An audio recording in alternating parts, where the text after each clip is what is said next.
Huwag ka mag-alala, Torre, kasi matagal ko na talaga gusto makabugbog ng unggoy. Kung gusto mo lang talaga ng suntukan, bakit kailangan mo pa ng charity?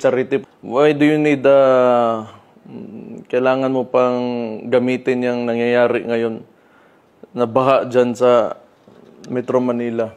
If you're really serious about this, kung gusto mo yung charity na yan and you've laid some conditions, then let me lay my own conditions for the event. Kung serious ka talaga ha, these are my conditions.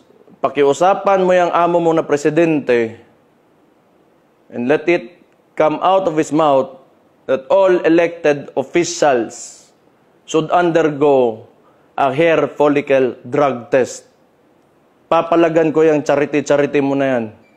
Walang problema. Kung if it will answer the issues nitong bansa natin, I can do that.